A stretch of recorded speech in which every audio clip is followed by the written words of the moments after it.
So, your 20s. What an exciting time, right? You've got all this new freedom, so many opportunities. And honestly, you kind of feel like you can do anything. But here's the thing financially, it is one of the most dangerous decades of your entire life. Seriously. The habits you start building right now, they're either going to put you on the fast track to wealth, or they could lock you into a cycle of just never having enough. And hey, don't just take my word for it. The financial expert Mark Tilbury put it perfectly. He said a single bad move at this age can send shockwaves through your entire future. The stakes are just incredibly high.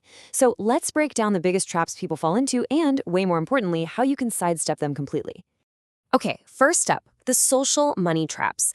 This is all about the pressure we feel from the world around us.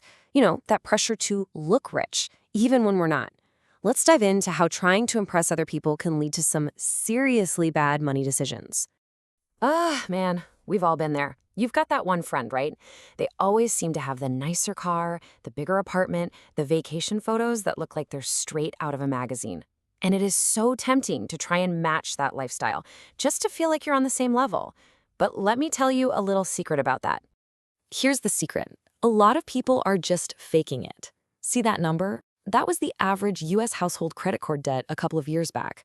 With easy credit, it has never been simpler for people to project an image of wealth that they just don't have. So that friend you're trying to keep up with, there's a really good chance they're actually drowning in debt. So the takeaway here is pretty simple. Just stop playing a game you can't win. I promise you, the people who truly matter in your life, your real friends, they couldn't care less about the car you drive or how big your apartment is. They value you for who you are, not for the stuff you own. And speaking of cars, this is probably one of the biggest social traps out there. You walk into a dealership thinking, okay, I'm here to buy a car. But what's the first question they ask? It's almost never, what kind of car do you want? It's, so, how much can you afford each month? See, they're not really selling you a car. They're selling you finance. And their goal is to sell you as much of it as they possibly can. But there is a much, much smarter way to do this. Instead of buying a brand new car, go for a pre-owned one that's already lost most of its value. That's called depreciation. A car that's maybe 3 to 5 years old has already taken its biggest financial hit. You can often drive it for a few years and then sell it for pretty close to what you paid for it. Think about that. You get the car you need without that crippling financial loss. All right, so we've talked about the pressures from the outside world. Now, let's turn our focus inward. We're moving on to your biggest financial leaks. Those small, seemingly innocent habits that are quietly draining your bank account day after day. For so many of us, this is our financial kryptonite. You're out with friends, you're having an amazing time, and it is just so easy to get caught up in the moment and spend way, way more than you planned. This right here is one of the single biggest things that keeps people broke and stops them from ever being able to invest. Now hold on. This isn't about telling you to lock yourself in your room and never have fun again. Not at all. It's about being intentional. The key, as they say, is moderation. Every single dollar you consciously decide not to spend on some fleeting moment is a dollar you can put to work building your long-term freedom. And that brings us to the next big leak: not having a backup fund. This number is, well, it's genuinely shocking. Over 60% of millennials couldn't cover a simple $1,000 emergency. Think about that. A sudden car repair, an unexpected medical bill, and boom, they'd be completely sunk. I actually learned this lesson the absolute hardest way. When I was 19, I took out a loan and bought a car I really had no business buying. A month later, the engine blew up. Because I had zero savings, no emergency fund, I was suddenly stuck with this massive debt for the original loan and a new engine.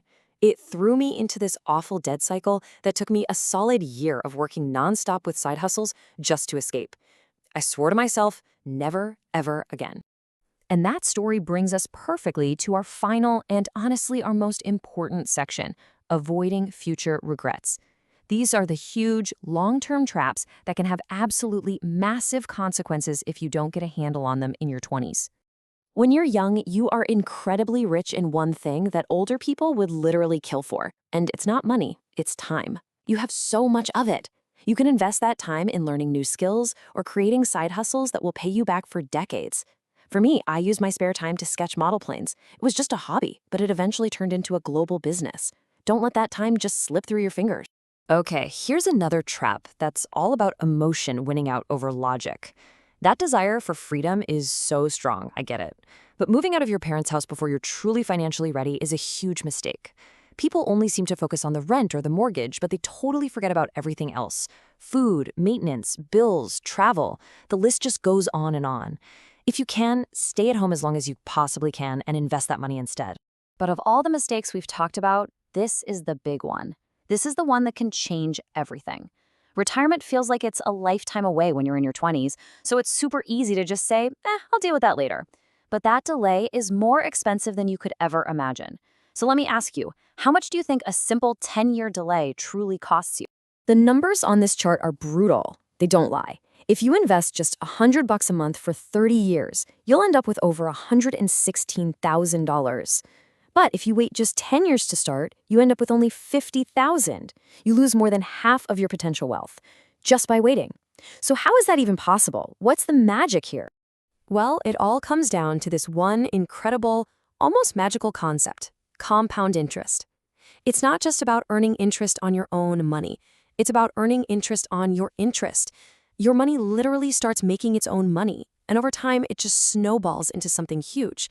This is exactly why starting early is everything. I mean, it's so powerful that Albert Einstein himself supposedly called it the eighth wonder of the world. He said, "He who understands it earns it. He who doesn't pays it." When you start investing in your 20s, you put this unbelievable force to work for you for the next 40 or 50 years. So after looking at all these different traps, the social ones, the personal habits, the long-term regrets, what's the one big idea you should walk away with? What's the path forward from here? It really is this simple. It's all about making a conscious trade-off. By resisting that urge to look rich today, and by being smart and intentional with your habits, you are actively investing in a future where you can be truly wealthy. And that's really what it all boils down to. It's not about making 1,000 changes all at once, because that's just overwhelming. It's about making one. So I'll leave you with this question to really think about. Looking at your own life, your own habits, what is the one single, tangible choice you can make today to start building a better financial future for yourself?